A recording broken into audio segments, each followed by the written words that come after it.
I like to do everything with intention, and it just feels like that's a good place to start from. When you have everything gets not perfect, and it's not everything works the way I want it to or looks the way I want it to, but every part of the business is very intentional and very centered around how I want the customer to feel.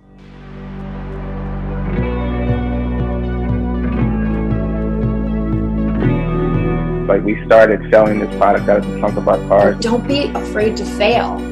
Inventory management is about balance. Get the product out. That's number one. I've always preached sustainable growth. So we just started building community. Look at the data. Product development is everything. Yeah, we say we're a brick, click, and pop. But you have to love what you do.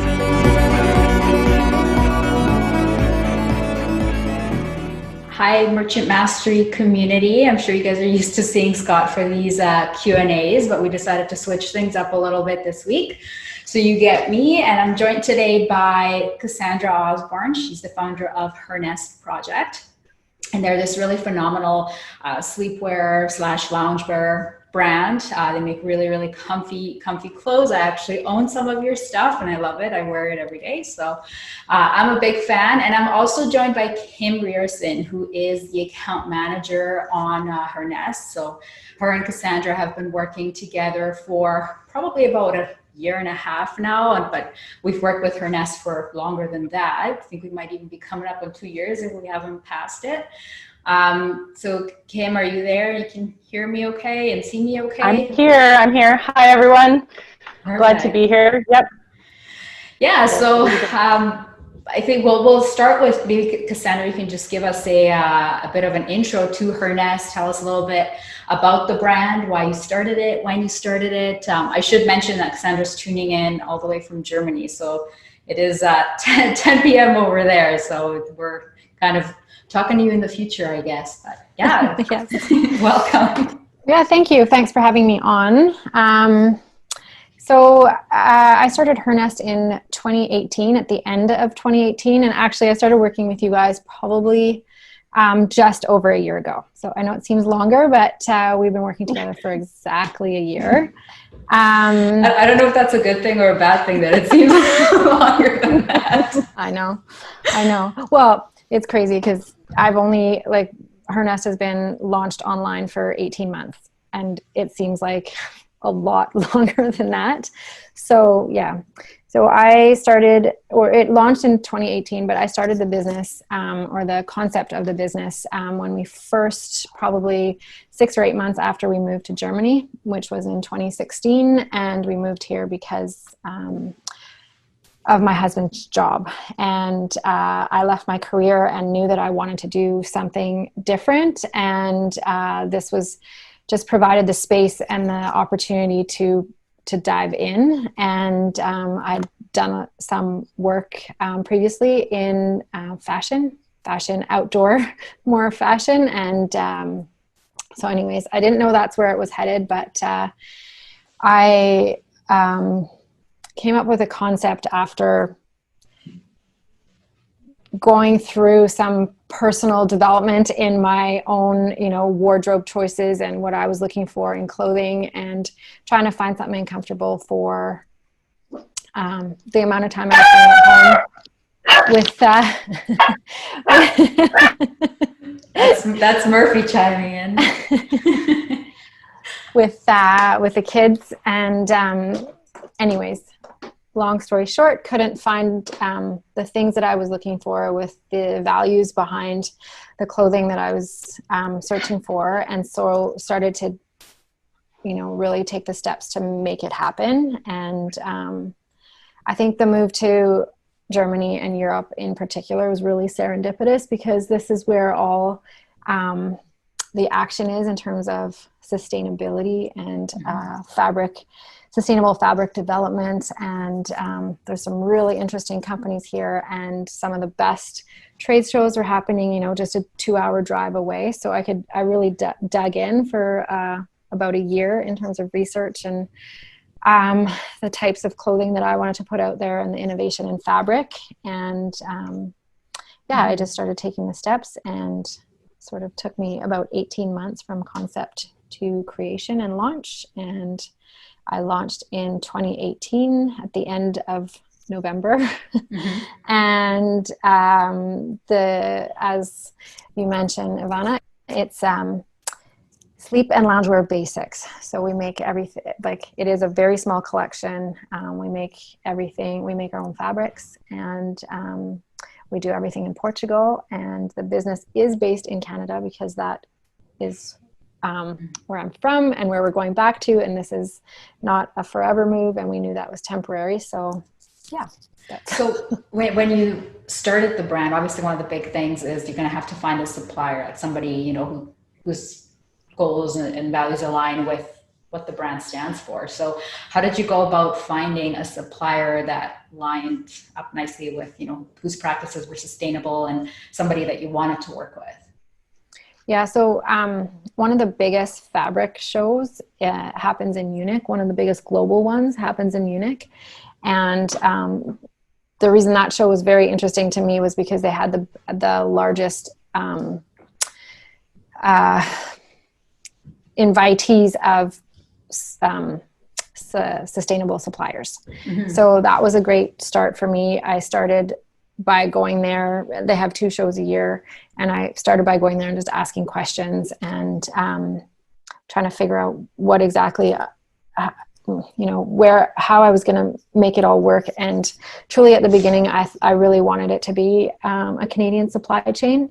And I wanted to go very deep into the sustainability. I wanted to work with facilities that were Blue Sign certified and or working towards that. So that just means that I was sourcing fabrics that were made in a circular fashion with the minimal amount of waste, and in facilities that were, you know, advanced in the technology of doing that. And then I was also at the same time simultaneously looking for places that would make the clothes for me, so sewing houses, and I wanted those to be as well certified to a certain level so that I knew that the clothing that I was producing was you know, as minimal impact as I could source as a start, and knew that that's the base that I wanted to work from. And yeah, I found a fabric supplier in Portugal, and then also found some partners that would make the clothes for me in Portugal, and have been able to visit a ton. And yeah, I've been super happy and excited with those relationships and that supply chain.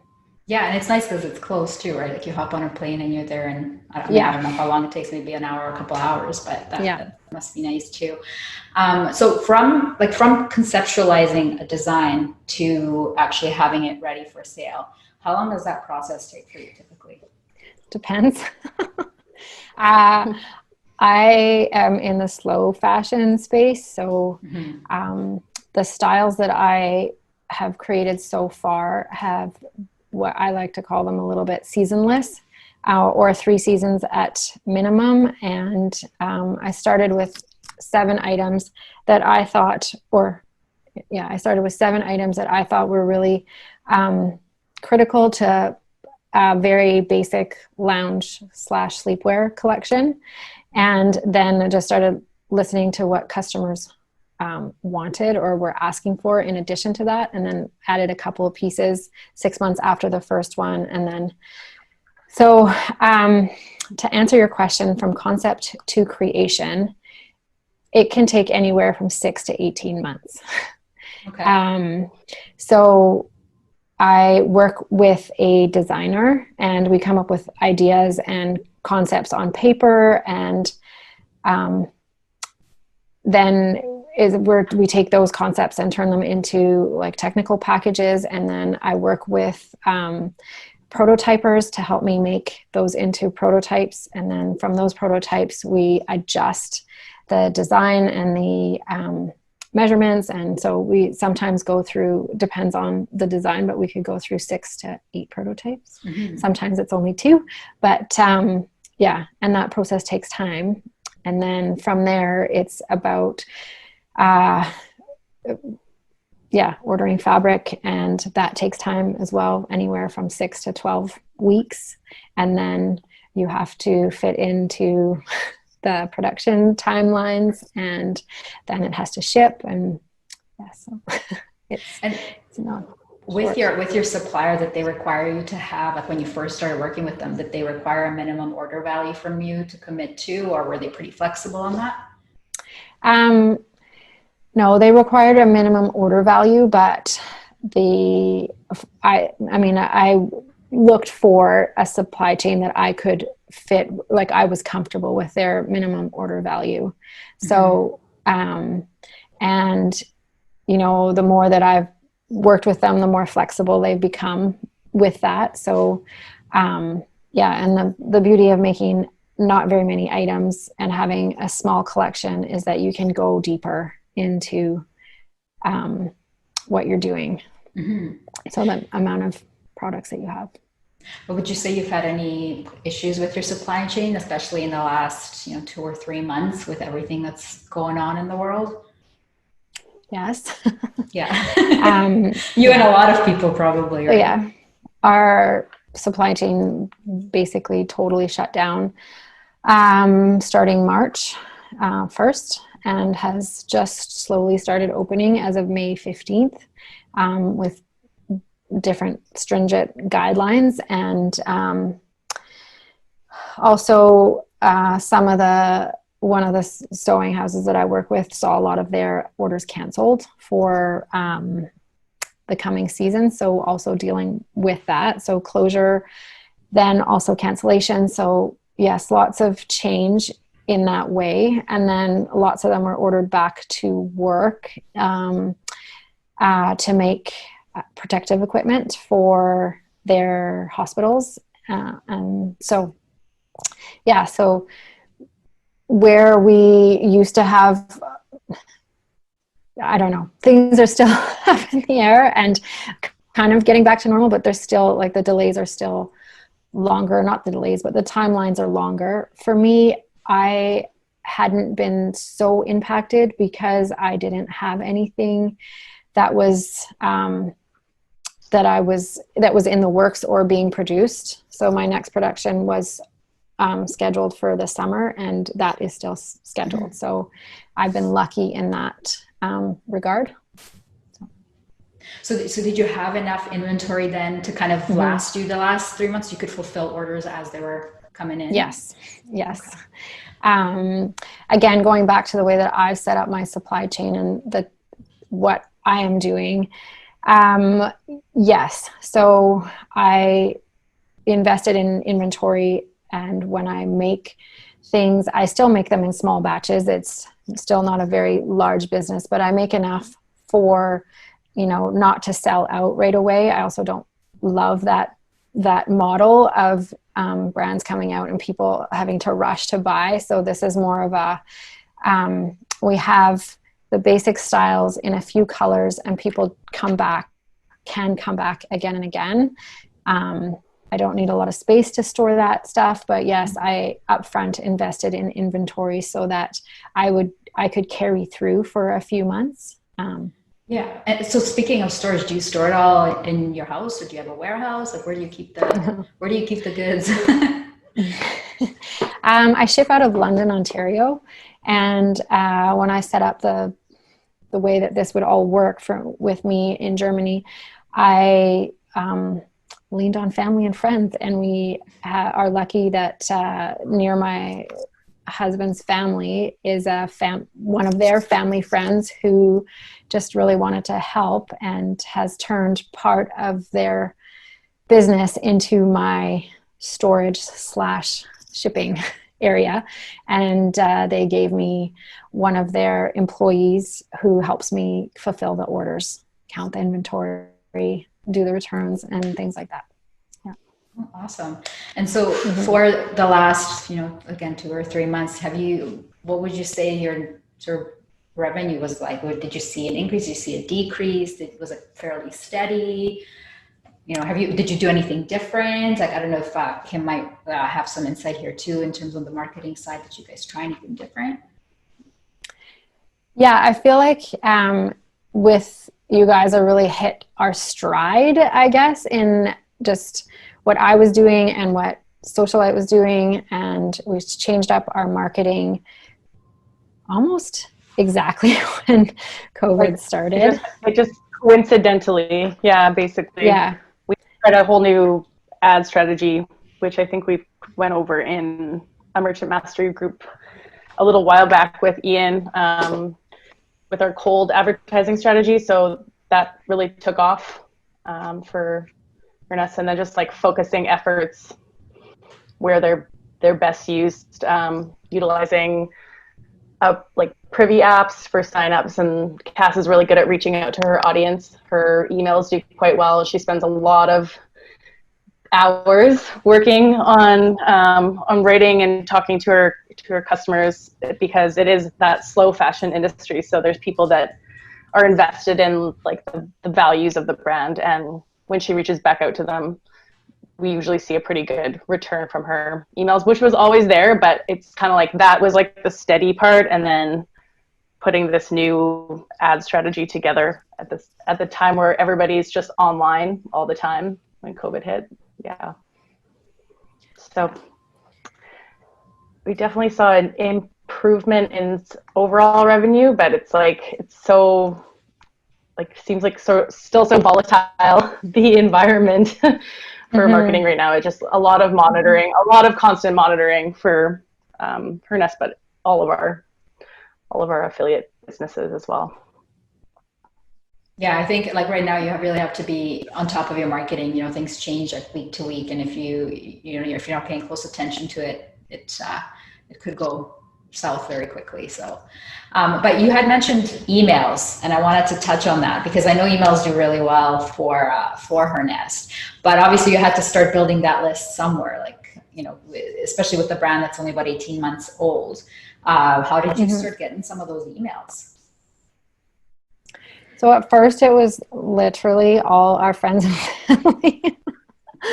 And then, the things that worked well, and it worked not every time, but a few times, was building an email list based on collaboration with other brands to offer like a giveaway that was substantial enough to interest a lot of people, and collaborating with brands that had similar customers who were into slow fashion, sustainable fashion, and that for me grew the list pretty well at like crucial times, just before the holiday season, and I've just done them a few times now, and it's actually proved to be a really good strategy. And the other one that's done really well lately is Privy, for us, like getting people to the website and to sign up, and then the emails then convert those people. So is it just a pop-up you have that comes up as people land on the site? Do you offer them any kind of an incentive to sign up, or is it? Yeah. So up front, we had a pop-up. It wasn't a Privy pop. I can't remember what it was before, but anyways, it was a pop-up. It was offering 10% off your first sale, and then I don't know. I just listened to a bunch of different marketing people talk about incentivizing a customer, and something that really stuck with me was people saying, or this guy saying that lots of customers don't understand a percentage, or not as keen on percentages as they are in dollars, because that's much more tangible. So I feel like we have a pop-up now that is really well branded and speaks to that, and is able to offer the customer an immediate code that they can enter, so there's no waiting. And then on top of that, so that's the incentive for signing up to the newsletter. And then we've been able to add another pop-up for whatever promotion we might have during that time. I think that's a good idea too, of putting a dollar value instead of a percentage, because sometimes people don't want to do math, and if it says 10% off, and then you're like trying to calculate in your head, okay, well, what is that going to be? Whereas if it's $10, like, okay, $10, like you can kind of know what you can get for that, and McDonald's, or if you go somewhere, so you can actually visualize it a little bit better. So I think that's a really good tip. And also with the giveaway too, I saw the kind of the landing page that you guys had created for that giveaway, and it was a really substantial giveaway. And I think people nowadays, especially if you're doing giveaways, you do have to have sometimes a decent prize for people to actually even want to sign up. So if you're on your own, it might be more difficult to do that. But if you team up with 5, 6, 10 other brands, it becomes a lot more manageable, and then you have this really cool thing that people want to enter to win. Yeah, and I think the one that we did really well is because you're also introducing people to other brands so you're kind of giving value on two sides. Like, yes, they have to follow other brands or sign up and be part of their mailing list, but at the same time, a lot of the people were interested already in that. And then when you find or you align yourself with other brands that are very similar in their purpose, in their message, in their values, and you're actually I'm actually adding value to customers, or introducing them to other brands that they might also really enjoy. Yeah, absolutely. And so for the emails, you write those yourself, right? I do. You do? Yeah, because they really, I've seen some of them and gotten some of them in the past too, and they definitely they sound like you. They're very authentic and very on brand. Do you have a strategy as to how often do you send them? When do you send them? What types of emails kind of do you see getting the best response? Yeah. For a long time, I didn't have a strategy. It was sort of not very, I tried to be consistent, but I feel like since January, I've been much more consistent. I send them on the same day every week, and I flip between more of a marketing email to more of a newsletter email, and the open rates on both are pretty similar. The response rate in terms of people actually emailing me back on the newsletters is much higher. Mm-hmm.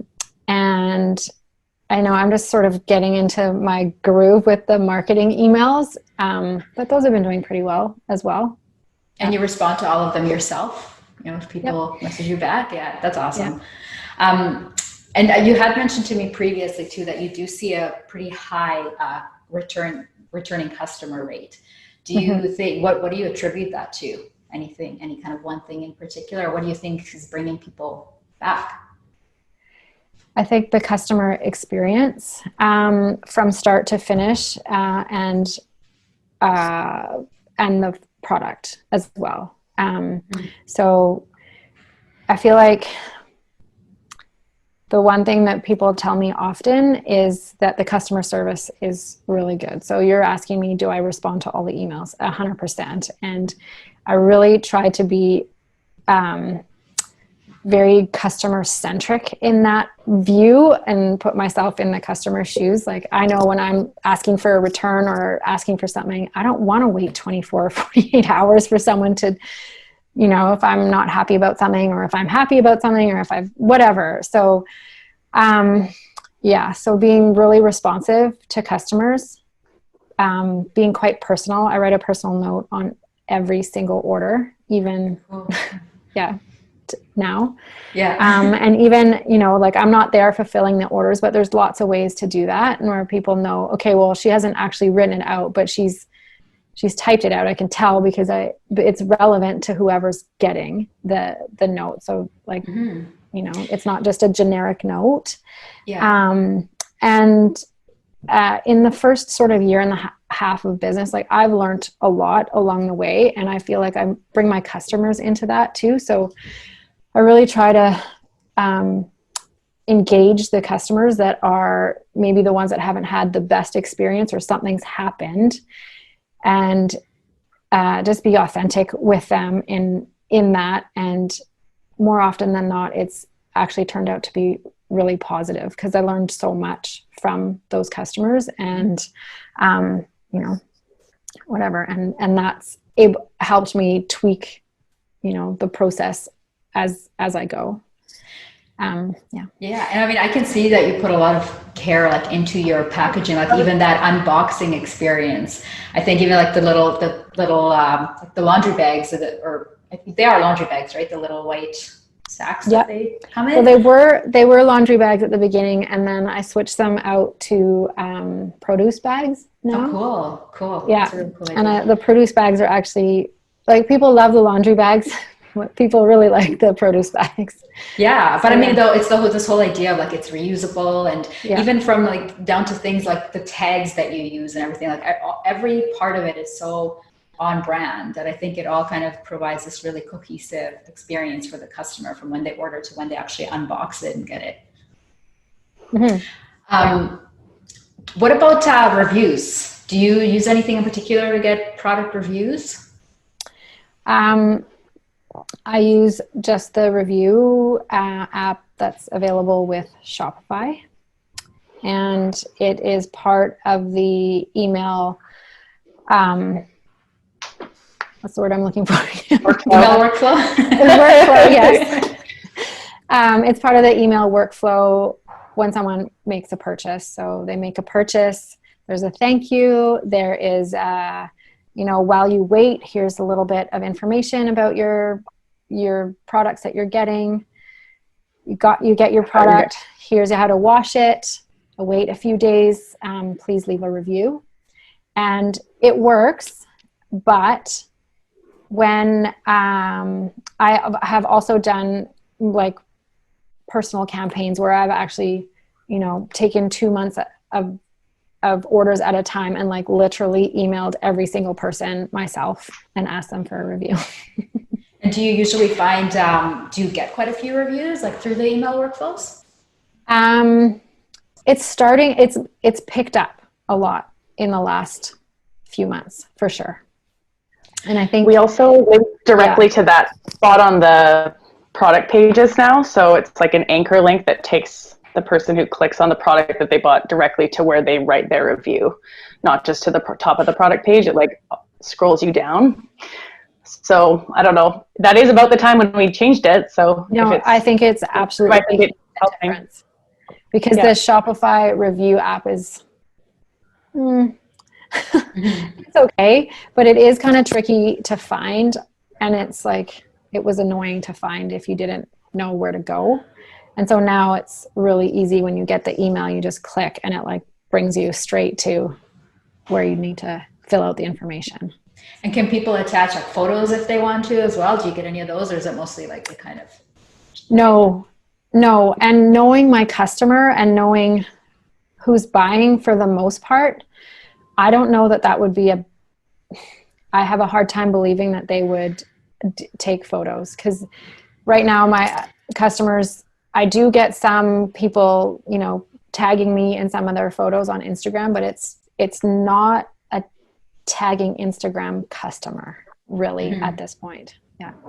Yeah, I've seen some brands, like one that I think of, it's a local swimwear brand here, and they do, if somebody gives a review and sends a photo with it, they offer them like whatever, $10 off their next purchase or something like that. But their whole thing is like, they're all about body positivity, and they want, you know, everybody to kind of be comfortable to submit their photos and feel good in their bathing suits and stuff. So I think that's worked pretty well for them, because I see they get a lot of people submitting photos, which then they repurpose on different channels and stuff like that as well. Yeah. The one other thing I wanted to touch on was the product ideation process, because you mentioned to me before that it's very customer driven, and you listen to your customers on like what they want and maybe what they want you to design next. So where do you like get this feedback, and you know, how do you get that sort of feedback and then take it from there to design? I get pretty personal with my customers in terms of if someone sends me an email or a bit of feedback or has something, I dig more into what they want.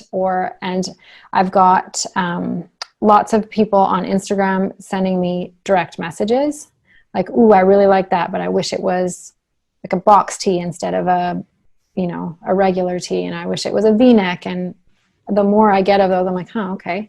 And then, so that's part of the process. I also, last year did a lot more teasing where I would show people our tech packs and what we were working on, and see what the response was on that. And even with a small following, those are all the people that are interested in the brand. And, it was very, like I could tell, what was more interesting to people versus not as interesting. And for example, the joggers that we first came out with were very lightweight. I had envisioned them very much for sleep and really in your house, but put together enough that you could go to the grocery store, you could walk your dog, and people really loved that jogger. It was instantly our best seller. And but people kept telling me, I'm like, I want a heavier weight. I want to wear these all the time. I need a heavier weight. We need a heavier weight. I don't want to wear these to bed. They're too nice. So that's really inspired the second production that we came out with in November, and then have now sold through all those more quickly than I anticipated. And that's what allows us to go deeper into that for the fall. So tweaking what didn't work. I sent out a survey to every single person that had purchased a jogger, whether it was a lightweight or a midweight, and got really specific on my questions, had like a 78% response rate on those surveys. And that's kind of, how I take what we should do next with those. We do have a question here that's asking if you could give us a little bit of a sneak peek of what you're working on next, if there's any kind of new designs or anything that you're working on or that you're thinking about. All of the stuff behind you. Okay, zoom in everybody, and then you'll be able to see it. So it is a basics line, and what I'm doing is really taking it to what is selling really well and going deeper into that. So yeah, joggers and the matching top, and tweaking I'm wearing a duster that did really well, except our fabric wasn't perfect. So we're going to go deeper into that with a much better fabric. And then, we're going to change our t-shirts and our long sleeves a little bit, but really keeping with the fabric story, because that's, for the, 95% of the customers, that is just what they love about it, because it's so soft against your skin, and it just lasts and wears beautifully. So, and breeze, and anyways, all these amazing things. So we're just really trying to figure out, or I'm just really trying to figure out how to, perfect the styles that we've got now, and which ones that we need to go deeper on and which ones we need to tweak a little bit. And I'm not reinventing the wheel each season, and that's deliberate. I really feel like fashion needs to stop doing that. We don't need a new identity every season or every 6 months. And the things that are classic and lasting I think is what's going to get us out of this cycle. Yeah, I think there's definitely been a movement, especially now with, I'm seeing even some of the big fashion houses, they're, instead of doing however many shows a year that they do, they're thinking of going down to just 1 or 2, and then just keeping it, simpler, and just making the entire fashion industry more sustainable, so people aren't constantly buying, every time you have an event, you're buying a new outfit, instead of buying something that lasts you, that's well made, that's, that's sustainable, that you can use over and over and over again. So I think there's definitely a movement towards that. Somebody else is asking, would you say Instagram works best for you, or is there a particular platform? Are you on all the social, are you on TikTok? Is there one that works particularly well for you? I think Instagram for me is where I spend most of my energy personally. You guys help me with the Facebook advertising, and in that vein in terms of like what converts the most people is it's a little bit of everything, but I think Instagram for me is a place where someone can go and get a very good feel of what the brand is about, and it's a very good awareness piece. And yeah, and it's a good way to connect with customers outside of other or just to get to know more about customers and what they are and what they're asking. And so yes, it's a great tool that way. I haven't done a ton of influencer marketing or campaigns to get tons of followers or any of that. It's been really very organic and, you know, compared to a lot of brands, really slow. But yeah, that's really the only social platform that I spend my time on. And you had mentioned that you're using Privy for pop-ups. Is there any other apps that you like that you would recommend people check out?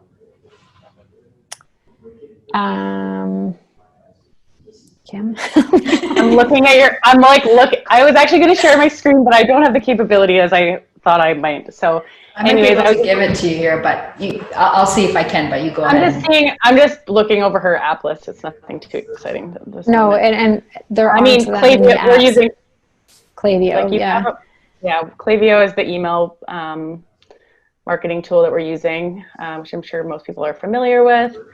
And we talked about Privy. Someone here that I don't think I even worked with you with. Yeah. You have Bold Cashier. No, I don't use those anymore. I switched out of those because Shopify Payments does a much better job for me now. That was the big switch. You're right, the Shopify Payments. Yeah. So, yeah, I don't, yeah, that's it, really. I think like a lot of Cass's energy has been like put into, like we talk about this like well-designed things that are very like, Ivana, you were saying like the whole system is very like put together, which I think comes across really well in the emails and like the Instagram feed, like having like the collage feed and all that stuff together. And the website is honestly one of the like most beautiful websites that I get to work with on a regular basis. Like it was built before we started working with Cass, and I'm always feel so lucky when we get to start working with a company and their website is like already in a really good place. And obviously we've like optimized things as we move through our work together. But yeah, I love doing design things and like helping out where I can to be involved with the whole aesthetic. And it just gives, even like the Privy pop-up. So Privy was really good for that too. That was kind of like the selling features that you can really customize the way it looks and make it look like it fits with everything on the site. Like I was able to add fonts that were like being streamed through from the Shopify store, like hosted, and make it all match really well. And I think that's like a really cool thing about the company. And yeah, maybe it's like a slow game sometimes in this slow fashion and all that, but I think like it's one of the products that when you get it, you said to feel the fabric, like you touch that fabric and you're like, oh my gosh, this is like, people love it when they have it. So it's like the structure is there and we just gotta keep plowing ahead, as Simon would say. he'll be proud of that if he's watching. Yeah. Okay, so last question. I think this is a good one to wrap up with, because I feel like it's a nice question, because it's asking, do you remember when you got your first sale? Do you remember how it felt when you got that first sale? Oh, 100%. I can even tell you who it is. Yeah. Absolutely remember, because I launched literally to just friends and family. So obviously I'm going to know who's going to be the first purchases. But yeah, it was hugely exciting. And yeah, I definitely feel like, yeah, I guess I remember thinking, okay, if this totally tanks, at least I've I took it to the point where I was actually able to fulfill my first order seamlessly, and it looked like I knew what I was doing. Yes, but I do absolutely remember the first sale and pushing launch. It was like around this time, end of November in 2018, and being like, all right, what do we do? He's like, just hit publish. I'm like, okay. Yeah. I'm sure it must be exhilarating to an extent, where it's like, okay, this is actually working. Like, I have a business. I made my first sale. So I'm sure it was a really cool feeling. Any sort of final words of advice to any merchants out there right now, especially if, some folks, if they're struggling or if they're, just need some encouragement or like anything. I don't know. It is. It's really tough right now, and I don't want to discount that. But I think you guys said something before that just resonates with me. Is I like to do everything with intention, and it just feels like that's a good place to start from. When you have everything, it's not perfect, and it's not everything works the way I want it to or looks the way I want it to, but every part of the business is very intentional and very centered around how I want the customer to feel and what I want them to experience and take away from their experience with me and when with the brand. So, and I've stuck to that and sticking to that through COVID, sticking to that through everything that's been happening in the last couple of weeks, and just trying to learn and catch up always as fast as I can. I love that. I think that's a really, really positive note to end on. Cassandra, thank you so much for taking the time to talk to us here. I won't keep you any longer. I know it's getting late over there. So thank you again. Thank you so much. And thanks everybody for tuning in, and we'll be back again next week. Thank you very much. Night. Bye.